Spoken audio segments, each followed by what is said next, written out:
The airport shimmered with lights, a place where every step felt urgent. Between tailored suits, designer luggage, and tearful farewells, Emily Carter, a 23-year-old with tired eyes, quietly clutched her worn-out suitcase. She wasn't a businesswoman, she wasn't a tourist.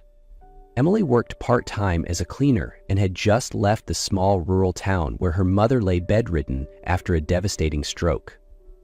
The one-way ticket in her hand was her entire hope, not for herself, but for the woman she loved most in this world. For nearly a year, she had worked relentlessly, scrubbing floors, folding laundry, cleaning kitchens, saving every penny she could.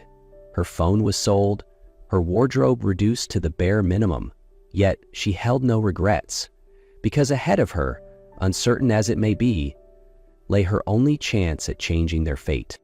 She looked up at the flight board, inhaling deeply. "If I can just get there, everything will be okay," Emily whispered to herself. The intercom crackled steadily, announcing flight updates like a never-ending song. Emily found an empty seat near the gate and sat down, hugging her small suitcase to her chest as if it were all she had left in the world. Her flight had been delayed for nearly 2 hours. 2 empty hours. More than enough time for anxiety to creep into every breath. She reached into her pocket and found a few spare coins, not even enough for the cheapest coffee. A bitter, tired smile tugged at her lips. Then, a small sound, muffled and fragile, broke through the hum of rushing footsteps. A soft sob, barely audible, but achingly lost. Emily stood and followed the sound, finding a little girl, maybe 5 years old, standing alone between the rows of seats, clutching a cream-colored teddy bear. Her face was streaked with tears. "Sweetheart," Emily knelt gently, her voice calm. "Are you lost?" The girl took a step back, wide eyes filled with fear, but after a few hesitant seconds, she nodded slowly. "I can't find Daddy. We were watching the fish in the big tank, and then he was gone." Emily exhaled softly. "What's your name?" "Lily," the girl whispered, barely more than a breath. "And this is Teddy. He's scared too." Emily looked around. People were rushing past, eyes on their screens, never noticing the crying child. She couldn't walk away. Even if she had nothing, this child needed to feel safe. "Are you thirsty, Lily?" Emily asked, noticing the girl lick her dry lips. She checked her pocket, just enough for a small bottle of water. Without hesitation, she bought it and returned to hand it to Lily. Lily clutched the bottle, her eyes brightening a little. "You're like the fairy ladies in my storybooks," she murmured. Emily smiled, for the first time that day, a real smile, soft and surprised, like a tiny light in a storm she didn't know she needed. Emily and Lily were sitting together near Gate 12 when a group of men in dark suits swept into the area, their eyes scanning urgently. One of them, tall, composed with an intense gaze, stopped cold the moment he saw the child. "Lily," he called, voice thick with concern. The girl turned and immediately sprang to her feet. "Daddy!" Andrew Whitmore, the renowned hotel tycoon and regular face on finance magazine covers, rushed forward to embrace his daughter. But his attention swiftly turned to Emily, his expression shifting to suspicion. "Who are you?" he demanded, his voice sharp as steel. "What were you doing with my daughter?" Emily stood quickly, startled by his sudden hostility. I was helping her. She was lost. I found her, crying, alone." One of the guards stepped forward. "We need to see your identification and boarding pass." Emily froze. She handed them over with trembling fingers, stunned by the humiliation and injustice. Lily clutched her father's sleeve, her eyes pleading. "Daddy, she didn't do anything wrong. She bought me water. She's really nice." But Andrew remained guarded. His eyes flicked to Emily's simple clothes, the worn suitcase beside her seat. She clearly didn't belong here, and that made her all the more suspicious in his mind. "I've seen too many people use children to approach wealthy families," he said under his breath, careful not to alarm Lily. "How do I know you're not one of them?" Emily stood frozen. Any words she had caught in her throat. In this man's eyes, she was nothing more than a threat. She lowered her gaze, holding back tears. For the first time that day, her kindness was met with contempt. After a few tense moments, one of the guards returned and leaned in to whisper something into Andrew's ear. His expression shifted, first to surprise, then to quiet reflection. "We checked the security cameras," the guard said softly. "She didn't do anything wrong. She found the girl alone and immediately looked for help." Andrew glanced at Lily, now hugging Teddy tightly. And then at Emily. Slender frame, tired eyes, simple clothes. There was no trace of deception, just quiet, human kindness. "She bought me water with her last coins," Lily added, her small voice determined. "And she didn't take any money. She just wanted to help." Something in Andrew's gaze broke. The tension, the pride, the fear, and softened into something closer to regret. He gave a small nod to his guards. They stepped back without a word. Turning to Emily, his voice was no longer sharp. "I'm sorry for the misunderstanding. I just lost control. Since my wife passed, I live in fear of losing Lily. That's why I reacted the way I did." Emily stayed quiet for a moment, then nodded. "I understand. If I had a child like her, I'd do anything to protect them too." Lily squeezed Emily's hand, looking up at her father. "She's really nice, Daddy. She's not like the bad people." Andrew looked at his daughter, then sighed deeply. "Did you miss your flight because of helping her?" Emily hesitated, then nodded. "Then let me make it right," he said. "You cared for the most precious thing in my life. The least I can do is offer you a proper meal." For the first time, Andrew extended his hand, not in command, but in invitation. That evening's dinner took place at a small airport restaurant. Not as lavish as Emily would have expected from someone like Andrew, but warm and quiet. Lily picked chicken soup and strawberry juice, while Emily, after a moment of hesitation, agreed to the mushroom risotto Andrew had recommended. At first, the conversation was reserved. Emily replied with polite, short sentences, but Lily, in her natural, childlike way, quickly filled the silence. She spoke of Teddy, her mom. "She's a star in the sky now." And the nights she cried because she missed her. Emily listened quietly, her eyes occasionally glistening. The little girl's grief mirrored something deep within her own heart. Andrew, who had remained mostly silent, began to open up. About his strict father, about how losing his wife made him withdraw. Emily saw, behind his cold exterior, a father trying his best to fill the emptiness in his daughter's life. After dinner, Andrew offered to escort Emily to a nearby airport hotel he had booked. "It's not fancy," he said gently, "but it's safe and clean." Before parting, Lily clung to Emily's hand. "Will I see you again?" she asked, eyes full of quiet hope. "Of course," Emily smiled. "You and Teddy still owe me a goodbye hug, remember?" Andrew stood beside them, watching silently. His gaze subtly changed. Softer, deeper.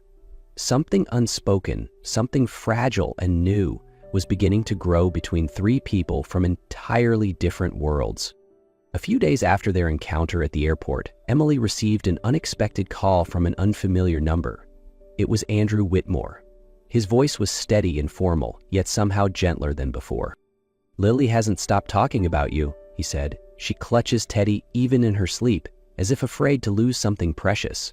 I'm looking for a part-time tutor for her. Would you be interested?" Emily hesitated. She had just started cleaning part-time at a small salon in the city. A modest income, but enough to get by. Yet the thought of Lily softened her heart. "If I can manage both, I'd be happy to." From then on, every afternoon after work, Emily visited the Whitmore estate. She helped Lily with homework, read her fairy tales, drew pictures, and played in the garden. They went on walks in the park, visited museums, and shared ice cream by the lake on breezy afternoons. Emily brought something Lily had long missed: gentleness, attention, and genuine warmth. For Andrew, evenings at home no longer felt like cold routines. He began joining them on outings, at first from a distance, then sitting nearby, smiling, sharing stories from his childhood. Once, As Emily helped Lily write the letter M for Mommy, the little girl looked up and said, "If Mommy were still here, I think she'd like you." Emily didn't know how to respond. She just gently hugged Lily and smiled. Though no one said it aloud, the bond among the three of them grew clearer with each passing day, quietly, naturally, as if they were writing a new chapter together without even trying. The bond between Emily and the Whitmore family grew naturally, but not everyone accepted it.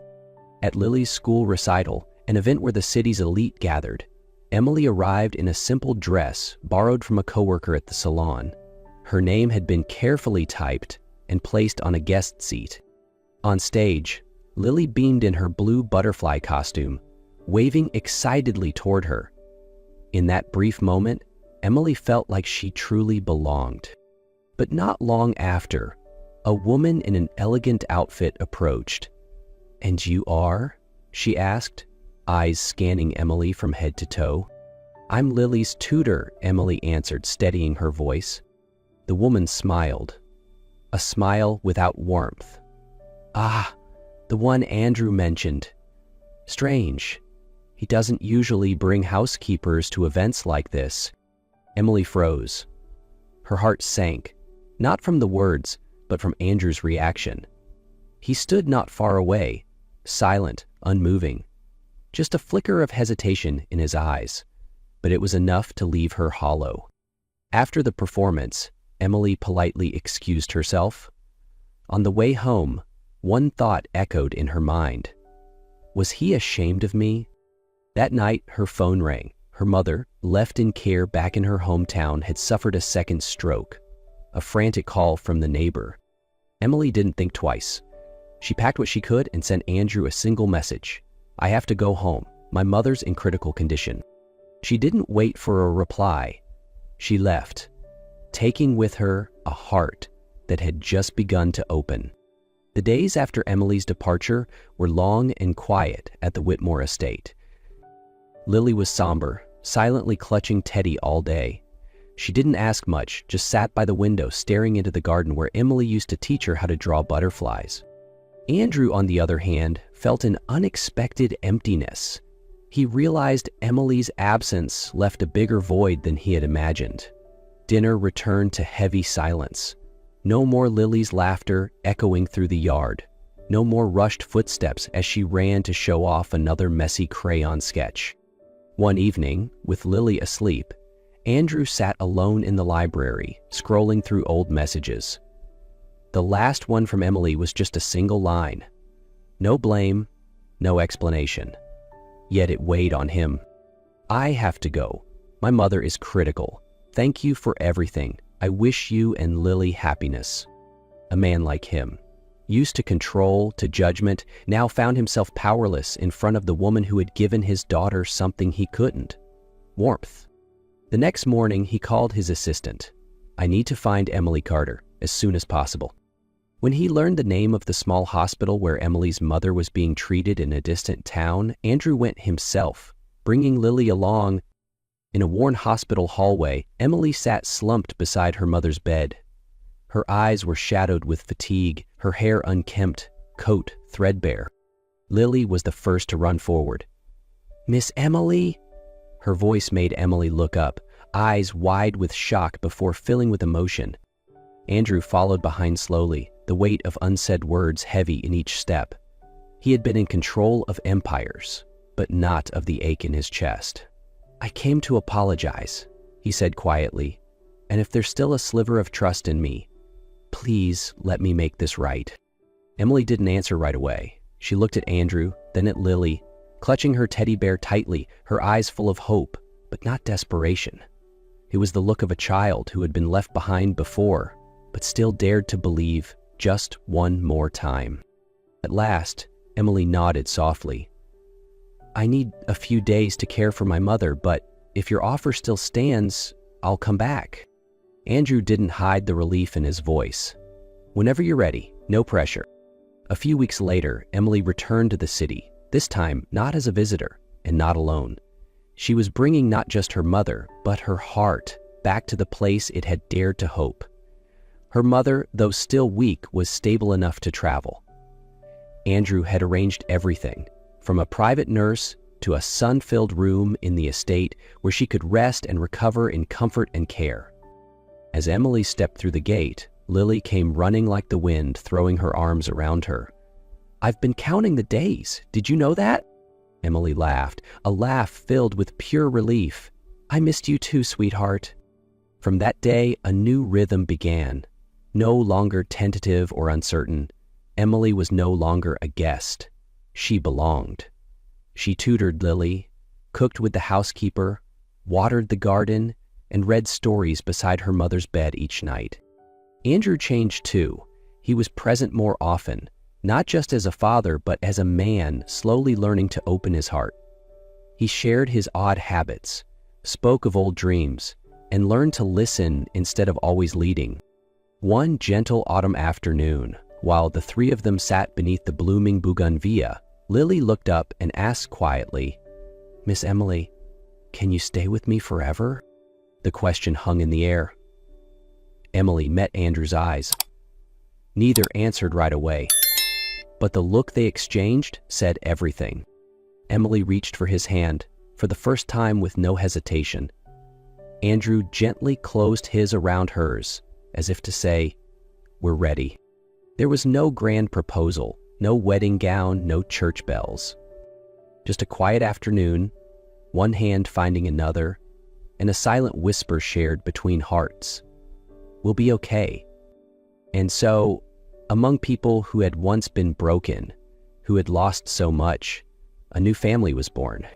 From her window, Emily's mother watched them in the garden and smiled. For the first time in years, her heart believed in miracles again. Not perfect, but real. Warm enough, strong enough, and finally just enough to begin again.